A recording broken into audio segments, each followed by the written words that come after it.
Hi, everyone. My name is Adele Shortino, and I am so glad that we're getting this program started today. This is Artist to Artist Talk Show, and we have a fabulous guest today. Her name is Barb Kobe, and she will be talking to us about her healing dolls and her wonderful book that she is now an award-winning artist with the book. And she'll give us information about where to purchase it and also what is in the book. So I am going to bring Barb right on up because she has a lot to share with us. Hey, Barb. Hi. Hi, how are you? Welcome to the show. Thank you. I'm glad to be here. Well, we're just excited to have you. So tell us a little bit about yourself. Where to begin? Well, let's start with, how did you get into doll making? I have always had an interest in doll making, in dolls. I got dolls when I was a little girl. Every Christmas, every birthday, I got dolls. So Barbie dolls, Betsy Wetsy dolls, since in the 50s. Mm-hmm. And so I always had shelves with dolls on them. Now I have shelves in my house with dolls all over them, right? Okay. The interest in showing them has always been there. Mm-hmm. Not to the level that I'm at now. Okay. So I taught myself how to make my own clothes, and then basically what started this whole process was having children. Okay. So when my children were 3 and 6, I created some feeling dolls, and we'll see a picture of those in the slideshow. Okay. And I first I made puppets. I made puppets because at 3 and 6, children are learning about emotion, and they're learning about the language of emotion, and what parents need to be doing developmentally is to share what the language of emotion is. Like, that's a sad, that's scared.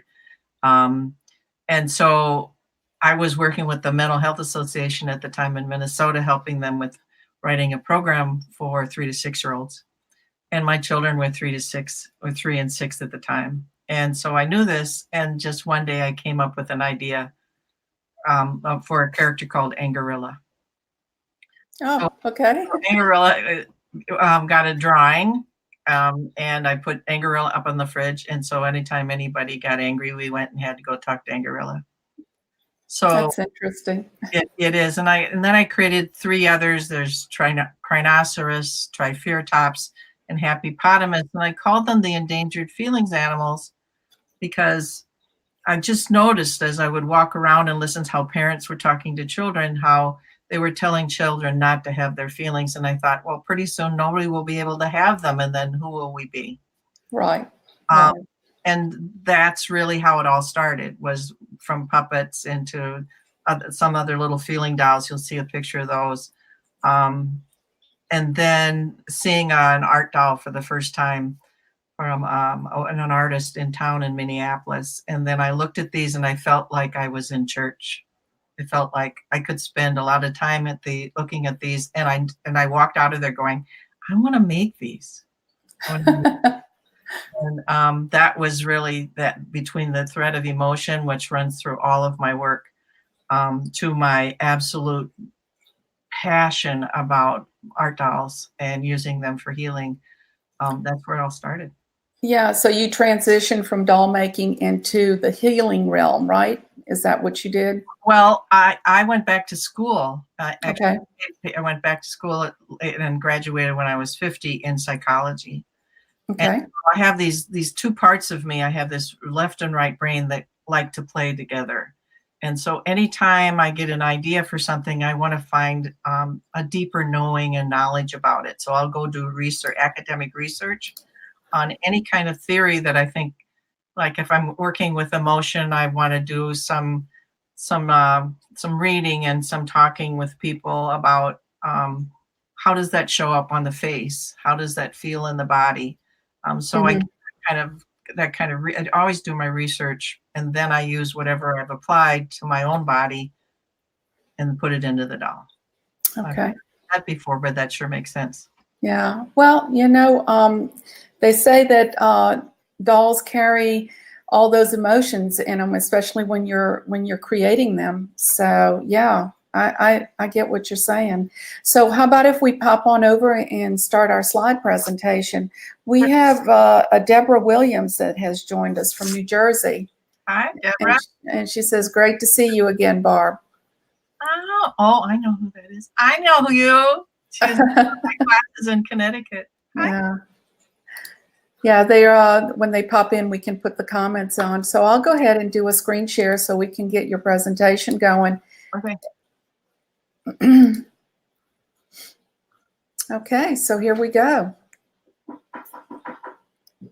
So you're an author, professional teacher, and teaching artist, and mentor, and creative coach. You've got it all going here. And so now I can put award-winning author. Oh, the award-winning author. Yes, that's true. And a professional teaching artist is different than an artist who teaches. Okay. So I've had some training on how do you teach groups. Okay. Both online and in person. Uh-huh. And some facilitating of groups training as well. Well, that's interesting. Mm-hmm. And then this is something that's from my book. It just says that I'm a professional teaching artist, creativity coach. I've had training in creativity coaching. And so in my book, I say the act of making a doll can take you through a process of imagination, healing, and growth, and you don't have to be an expert of doll making or art making for that matter to encounter this kind of healing work. So I believe the doll making process invites and encourages the doll creator to explore a range of perceptions and emotions, and in doing so, to reach a deeper level of self-understanding. I love this. I believe that this kind of art making allows the artist to literally hold herself in her own hands. Oh, that's lovely, Barb. That's true. That is absolutely true. We've got some other guests here. Deborah, let's see. Hold on. Kat Vaughn. I'll just put this up so you can see. Hi, Kat. She's in my online class right now. Yeah, that's what she's saying.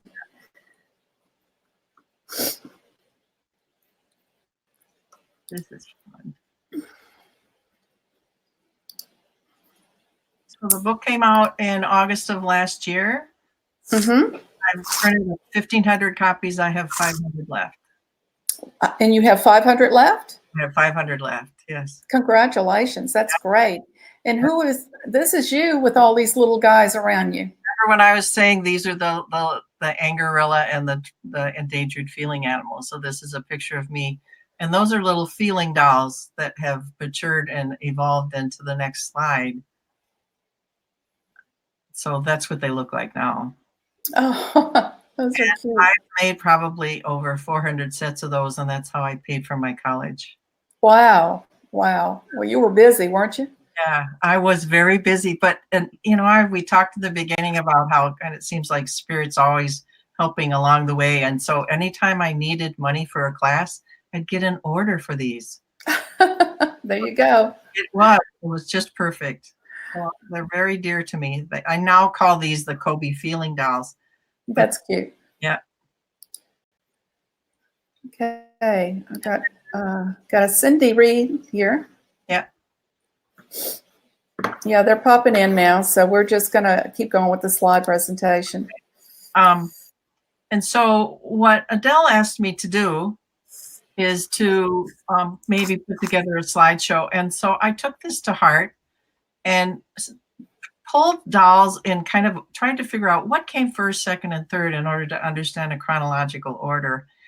And I had some insight from doing it that I hadn't had before. Oh, nice. Yeah. Nice. It was really helpful. It offered me a way to see my work in a different way I hadn't seen it before. So this is my very first doll. This is made, I went out in my backyard garden. I love the garden.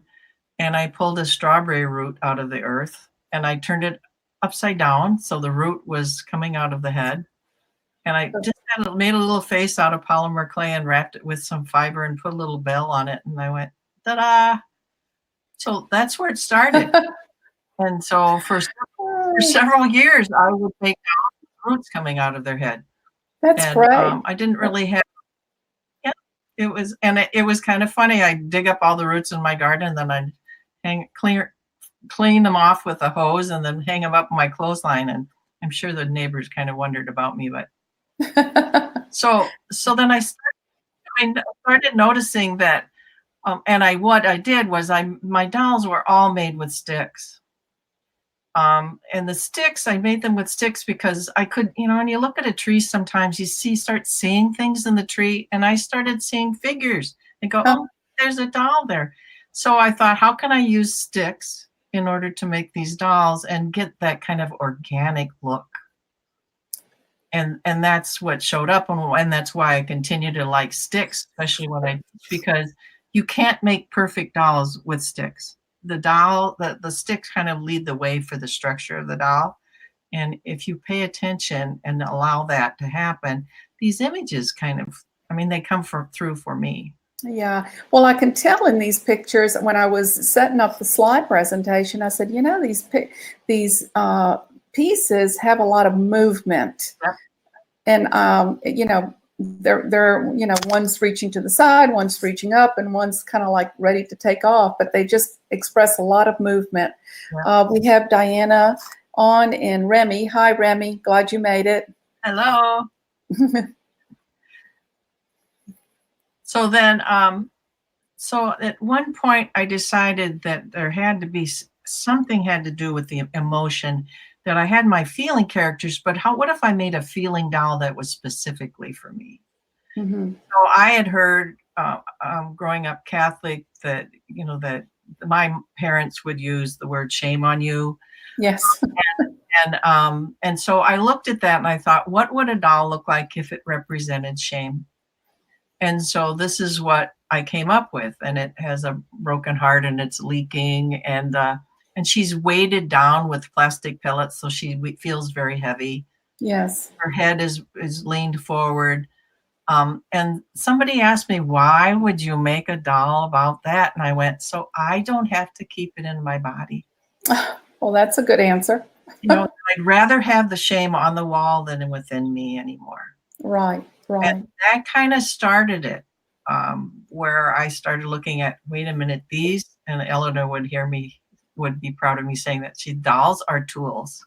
These kinds of dolls are tools to help you grow and evolve and especially connect with yourself. That's so true. And so then I also, I love visual art journaling. And so I would take pictures of my dolls and then I print them out and then I'd put them into my journals and spend more time with the images in order to deeply understand what it is that I had created and how it could provide me with some kind of shift in what I believed about how I could heal or how I could let go or how I could transform something. Yeah. Diana has made a statement here. I'll post it so you can read it. Oh, yeah, do it.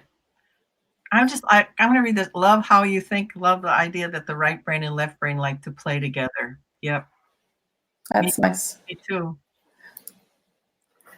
Yeah, it's interesting what these figures bring to us in our life, huh? Right.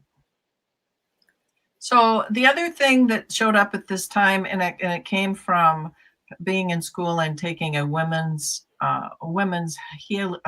health class. So learning about the women's bodies, women's processes. I had just recently ran into a woman who specializes working with women and their bodies. She's a chiropractor. She said that every woman their bodies go through 7 different stages in our lives. That she calls them the 7 Eves. Okay. That our bodies are all different at each of the stages. Well, this is a doll.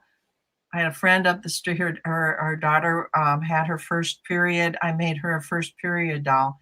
The mother had gathered all of her friends, and we went to the house and we made collages for this young girl about what we wished for her as she grew into a woman.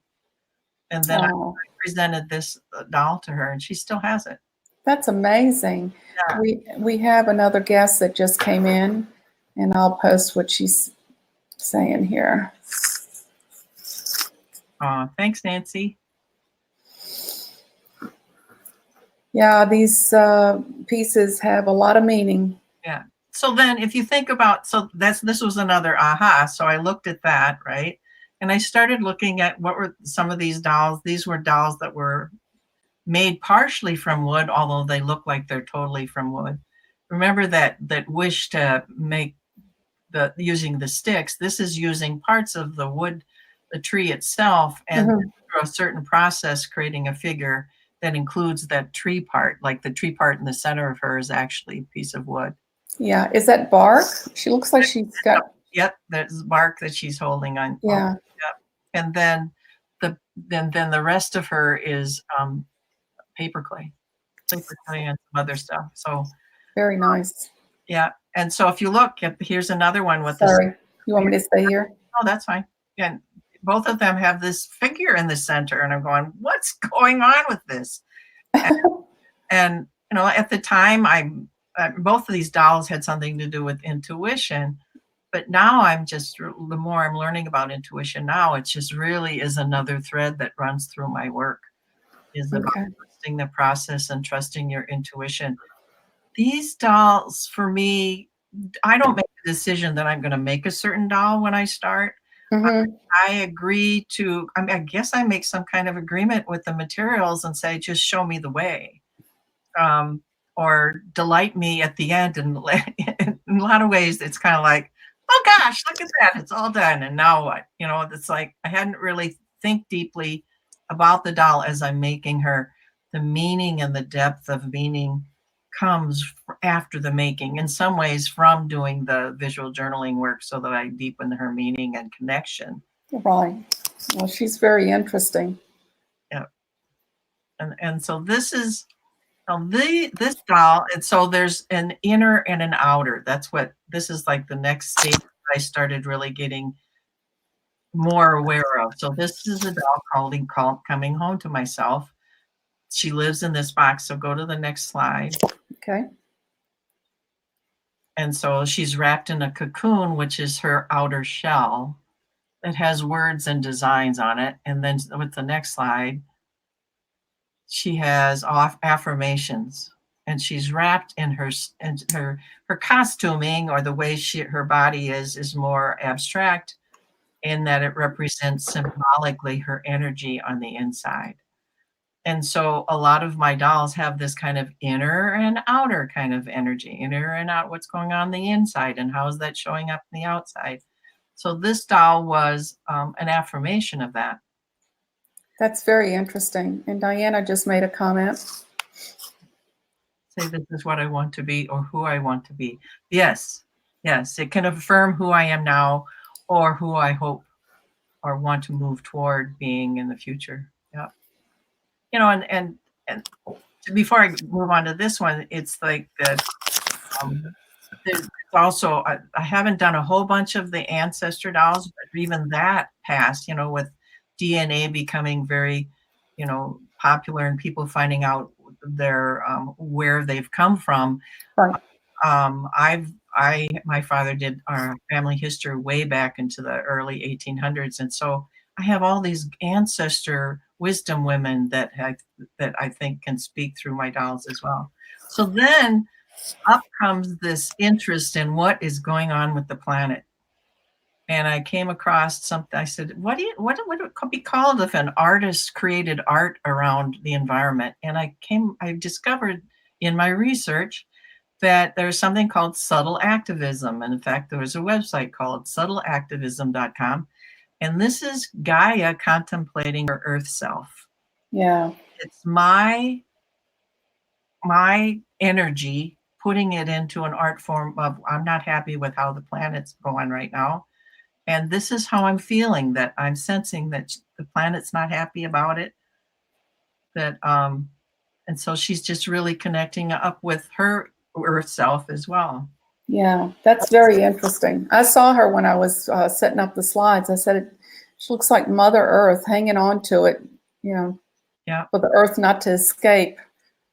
And so this one is more of an intentional. I mean, there's something called intentional creativity. Mm-hmm. I love that concept from Shiloh Sophia McLeod. I think her website about is intentionalcreativity.com. But she says that you can do some kind of intentional work around doing something energetically for a certain kind of purpose. Okay, she's really interesting. Yeah.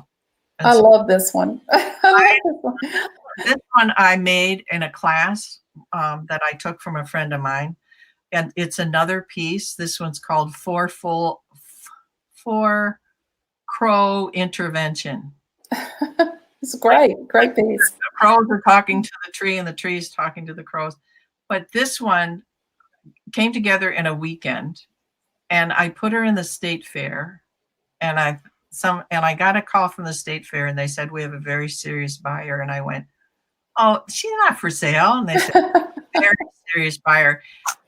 And I said, okay, but I'll put $700 on it. Well, she went just like that. And oh my goodness. And I went, wait a minute. I thought, here's the important piece about this. I think about this kind of work. These are energetic beings that we create, that we have a connection to. Don't let them go until you're ready to let them go. I wasn't ready for her to go. I hadn't done my work with her. Mm-hmm. And I don't even know who she sold to. So these kinds of dolls are very personal, but at the same time, putting several of them in shows and people want them, they have an archetypal energy. Yes. Tell a story that many people understand. Right. I just loved her when I saw her. I said, oh my God, look how she's so interesting, so interesting. Totally intuitive, totally trusting the process. Okay, you want your arms like that? Okay, we'll see what happens. Yeah, she's lovely. Yep, I miss her. And so then so my dolls kept getting bigger and bigger and bigger. They're all close about 28 inches tall. Wow, that is big. Yeah. And I had fun with her where she's wire armature, not liner stick, but wire armature. And so I've done things where I've done like a slide shoot, and I position her arms kind of animator, so the drum goes up and down, the hands are beating. Yes. But then I got more interested in how can I embellish and symbolize or using symbols in the costuming, and have the costume being just as organic as the structure of the body. And so I want fabrics that feel really soft and wrapped. I use a lot of wrapped scarves because they're colored on both sides. Yeah, very nice and colorful. We have Rita just joined us. Yeah, hi Rita. Thank you. Now this is taking pretty much everything I've talked about and deepening it very deeply, along with having it be informed by a book. Mm-hmm. This is the book Dance of the Dissident Daughter, who I can't think of the author right now. Sumunk Kid. My intuition's gone, tell her it's Sumunk Kid. And so the first doll that was created intuitively is the one on the bottom left, and it's a shadow doll. Okay. A shadow doll meaning a time in your life when you've struggled or had a difficult time. For me, the symbol in the middle represented having 3 surgeries in my abdomen area, from a C-section to a bowel obstruction, but just that one specific area in the body had a lot of trauma. And so the veiled part of her hung around for a long time, literally on the wall, like the Shame on Me one that they hang on the walls for me. Mm-hmm. And I decided to unveil her and learn more about her, which is what the 3 steps are. Okay. Now, Barb, in your classes, when the students are starting to connect with the pieces they're wanting to make, do they do any kind of journaling along the line, or do they create the piece just as they're right there in class, or do they have a thought process before the class? I'm just trying to figure out where they are when they're starting this process. what happens is, first you have people that are curious and they want to make a healing doll, not even knowing what exactly that entails. Okay. I have creative, and now having the book, it's so nice to be able to have that be like the curriculum Right. that can be followed. And I always tell them that, yes, this is a book and it's a curriculum, and there's a certain curriculum, like you do this first, second, third, fourth, but that's only because it's in the book.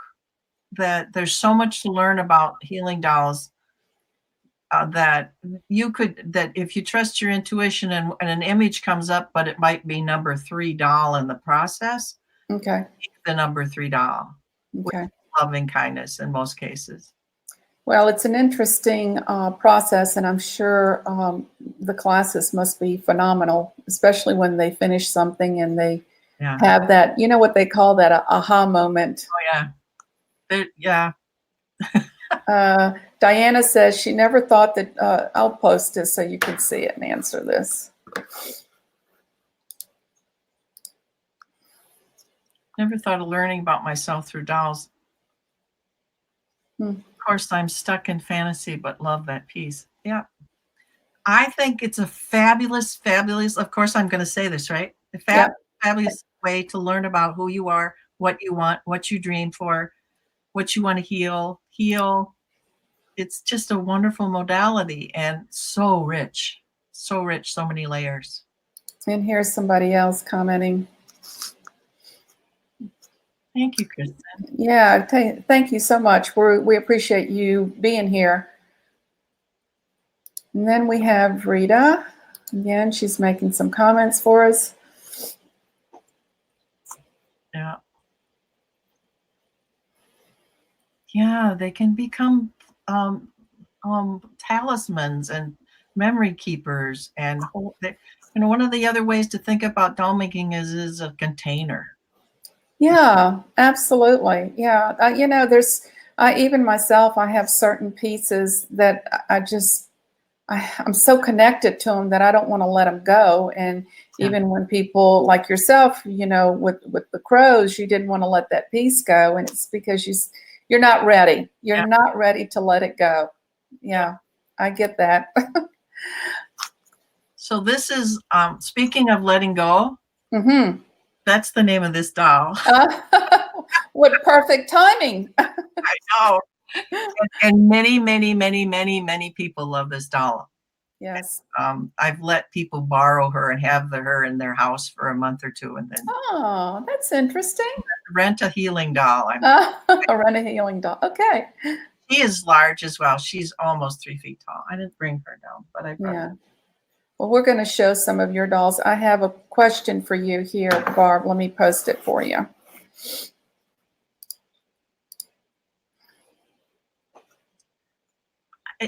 Definitely. I don't. Some people who make healing dolls do use herbs, and this is about your belief system. It's whether you find it important or not. That's the other thing about this kind of modality, this kind of way of working with art, is that it embraces everything that you want to put into it. Mm-hmm. Your doll, your way, your meaning. Right. Not about learning my way, making dolls that look like mine. I'm really emphasize that you're going to discover what your dolls are going to look like for you. Sure. And everybody does. Yes. Yeah. I agree. And it's exciting. I mean, it's that one I did bring. It's exciting because we all have this ability within us to create, to make art. I mean, we're born with this ability, and then it would get educated out of us. And so you start making smaller dolls, and then you just get more creative confidence, and then next thing you know, you're busy making healing dolls, right? Yeah, I mean, really, they're super interesting. Let's see here. This is an environmental piece. This one is about water. About water. Water. So her gown is representative of a Native American concept called, I think it's called a dream medicine or something like that. But the bottom part is all embellished to look like a stream of water. With really with Interesting. with little people swimming in it.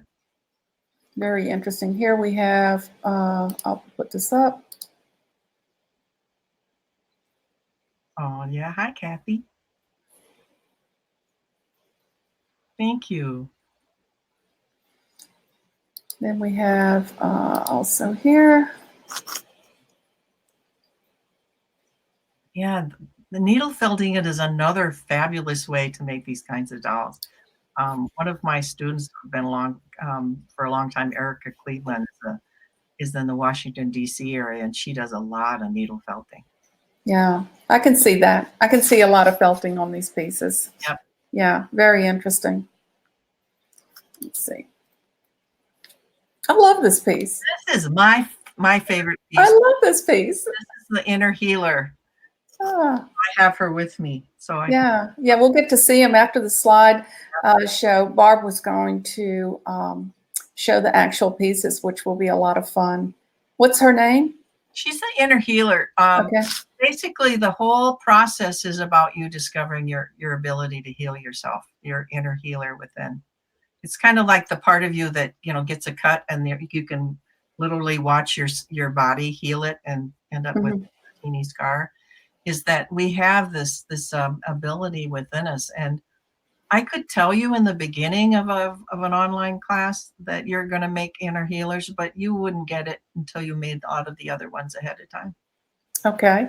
That's the process of understanding. So she has the inspiration for her costuming came from shamanic costumes. Barb, when the students are taking classes, whether live or online, or probably more live, do you see when they first come into class, they're sort of reserved and not sure what's going on, but do you see as the day is evolving or as the days are evolving, they start really getting into the project and understanding the process? Yeah, they do. Yeah, this is going to sound a little weird, but I know when they start having art orgasms that they're getting it. Well, they're just getting really excited about what's showing up right in front of their faces, and they're so excited. And I go, okay, we're done.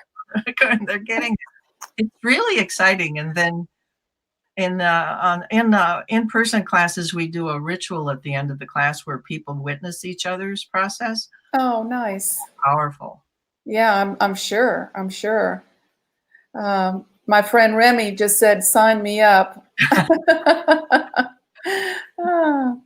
Well, I didn't know if to put this one in there. We could barely see it.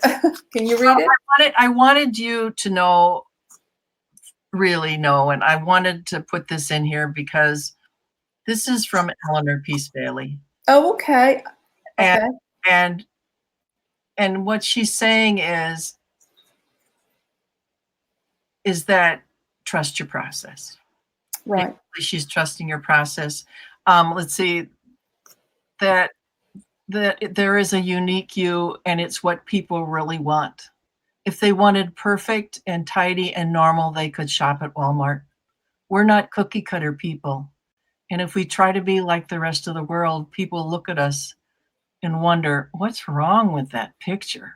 My advice from Eleanor Peace Bailey, be yourself in all of your uniqueness, because that's what you have to offer the world. It's all the world needs. Maybe that's why you're here now. Perhaps you already knew this. So very good. Very good. Has been an amazing mentor for me. She continues to be. She's made all of the dolls in the process in the book. They're amazing. But that's why I wanted that there, is that not only is this her message to me, but my message to all of you, that you have this unbelievable capability to make your own way of making your own art. And it's waiting for you to tap into it. Well, I think that's very powerful, Barb, because there's a lot of artists, not necessarily to do the healing dolls, but just creating figurative art. Yeah. And sometimes they just don't know what direction to go in, and trying to compare themselves or to do something similar to somebody else. But we all have that capability of drawing out what's inside of us and creating what we want. Yes. Very interesting. I appreciate you adding this. So you want to talk about where they can purchase your book, Barb? So you of course can buy it from me. And right now I've got a special where I made these business cards when I went to my award ceremony. So I did 12, but I made them look like oracle cards. Mm-hmm. So I stick those 12 cards in the book, and it's signed and has the stickers on them. So that you can order from me. Just contact me. Okay. I did put your website up there and also the other website. Here's a couple. Go ahead. I'm sorry. Healing Doll Way one, they'll be able to follow how to have that happen. Okay. You can also buy it through Amazon. You can buy it through Barnes and Noble, right? And you can buy it through a place called Book Depository, Okay. which ships free internationally. All right. That's a pretty good deal.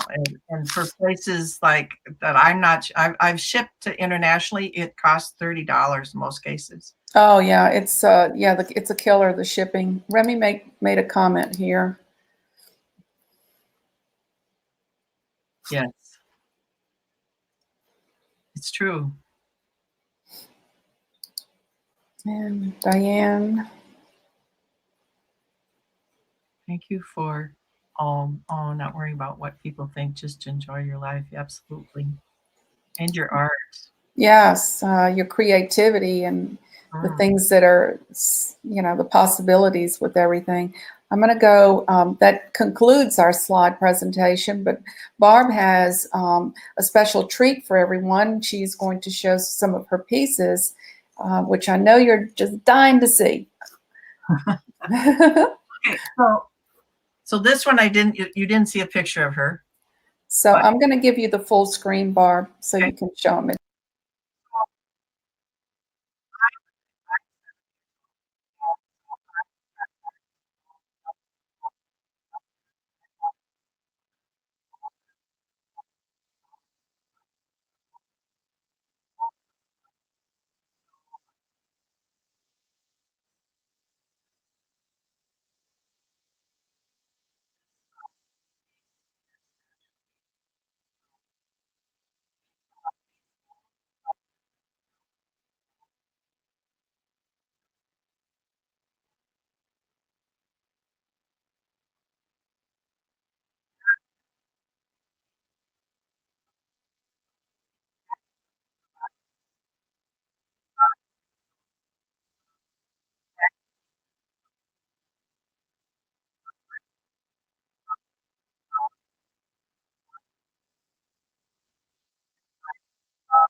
Unusual kinds of.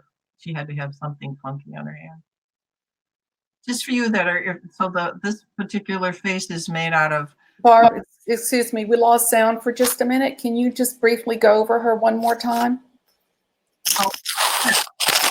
Can you hear me, Barb? You can hear me now? Yes, we just lost sound for just a little bit. So Okay. Can you just kind of. This is my statement about the power of being a beautiful older woman, and that we have wise things to say. And I called her hemp because her hair, this is actually hemp yarn that's made out of hemp. So connected to the earth and a wise woman, older woman. I was starting to say it's that this particular face is made out of model magic, Crayola product, and the hands are made out of fabric, and her body's made out of sticks. Wow, she's amazing. And what's her name? What's her name? Her name's Hemp. Hemp. Okay. This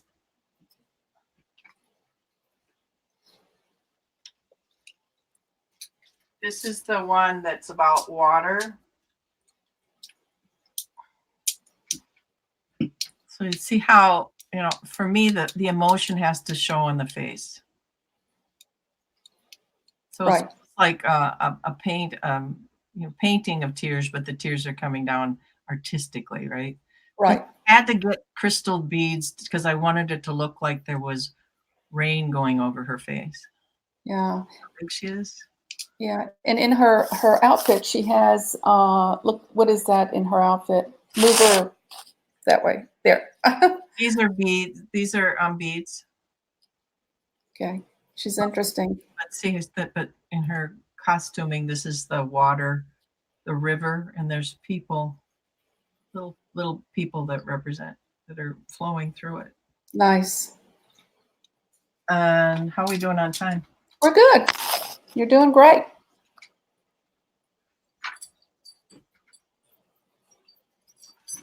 This is the, see how big she is? Yeah, we can see him. He looks great. Now this one, just like that one doll that I was showing you, that had the poster, which had an inside and an outside. Right. You see how she has brown wrap? This is all white linen that was wrapped around her. And then I actually went to my acupuncturist and had her show me where the acupressure points were to have balanced energy. And so she has little points on her that represent it. And then I actually wrote different words. So her body is all brown.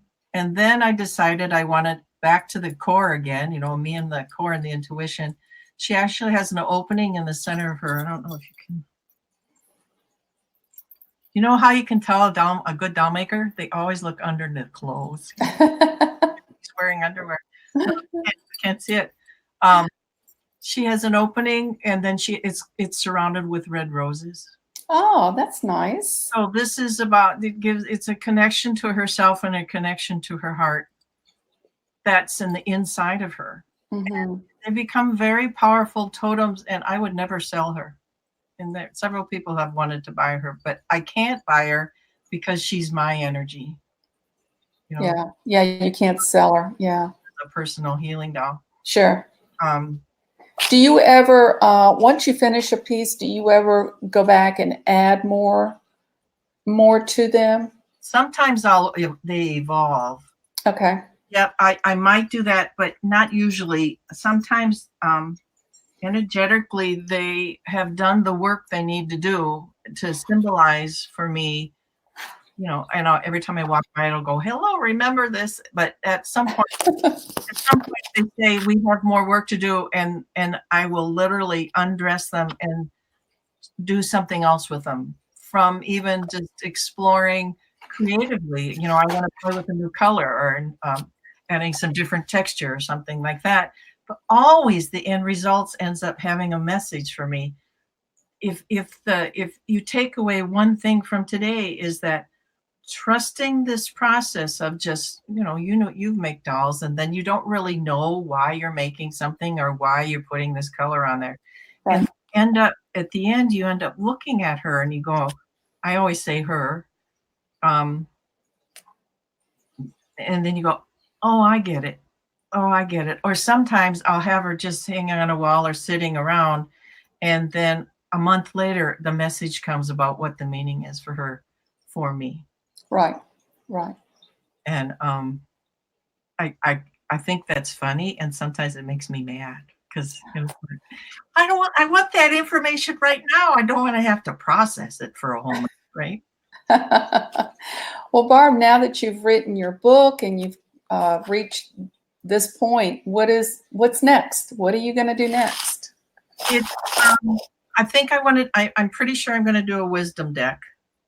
Okay. That with images of dolls. All right. I think I thought I saw, don't you have some already made or some cards made? Those were business cards. Okay. I turned them into looking like wisdom deck. Okay. But those, I'm thinking about that. The other thing I have on the works is something I've worked on for a really long time based on the heroine's journey. And it's actually a game board process, and you make little dolls that travel around the game board as you tell your story. That's interesting. Yeah. And I've taught it several times, and it's really powerful. So that I'm going to be testing that out the first of the year. Have you worked much? I know you teach adults, but have you worked much with the children as well? No, because when I had the feeling puppets, the feeling Mhm. dolls, I went and talked to over 1,000 children with those. Mhm. What I learned is the children don't need the help. Yeah. Yes, it's us with all our baggage. Yeah.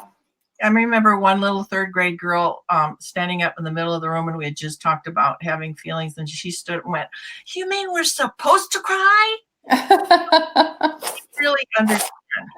So my work is with adults, Yeah. and more specifically women. Although I'm kind of getting an interest in, I wonder what kind of dolls men would make.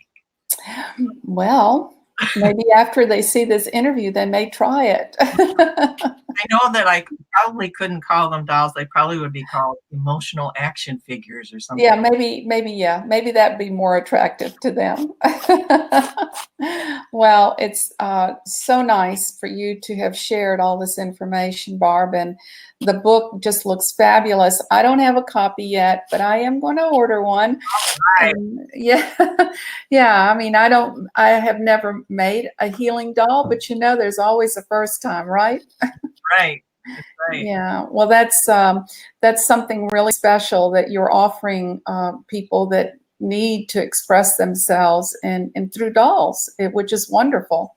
I think it's a wonderful medium. That's great. Me too.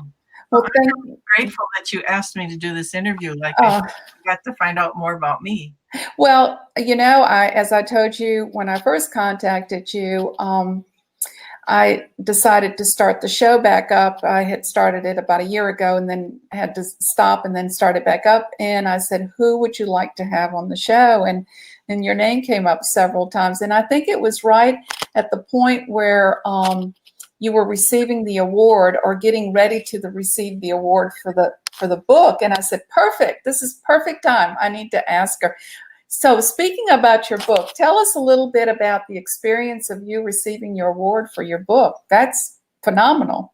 See, to tell you the truth, it's authors, any author in the world has opportunities to submit their work into certain places, the book awards. Mm-hmm. And so my publisher is it's called a vanity press, meaning I buy the books and and pay for the printing.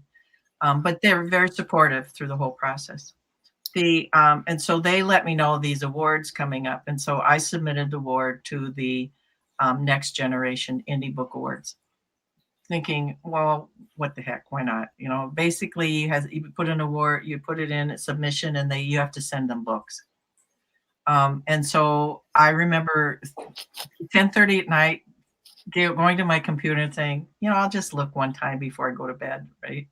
And I find out I got 2 awards from them, and one is the winner for Body, Mind, and Spirit, and the other one is the finalist, which is like runner-up for overall design. So the indie, the Next Generation Indie Book Awards is the Sundance for indie books, and which is like alternative publishing. And so it's international, and I keep going, it's international. That's great. I didn't realize it was international. And so going and actually walking across the stage and getting some medals, it's kind of like you don't get a chance to thank people, but I certainly have a lot of people to thank for, how it came about. It took 20 years to write and put together, lots of life events have happened just like anything else. And lots and lots of mentors in my life that have supported me and all my students. It's just amazing. Well, it's wonderful, and what a great accomplishment, and congratulations. And Yeah. I know you'll have great success in anything you do, and I'm sure that book is going to go far. You may have to reprint. You may have to reprint, and when you bring out those, what is it, the wisdom cards you taught? Yeah, when you bring those out, yeah, we just need more of that, and I think it's fabulous what you're doing, Barb. Really. Thank you very much. Thank you so much for being here. It's been a great pleasure in seeing your work, and I'll be following you along, see what's going on. Thank you. Thanks everybody for coming. Yes, yes. Let's see. We have just a few comments before we head out. Let's see. Oh, thanks, Kathy. And okay, I think I've got a challenge here. We will see. My plate's pretty loaded up right now, but you know what? Never know. No, I might sneak in. I might sneak something in. So Barb, thank you so much, and we will end this program. And thank you again, everyone, for being here. We look forward to having more interviews with other artists in the near future, and we appreciate your support. We see you soon. Bye-bye. Thank you.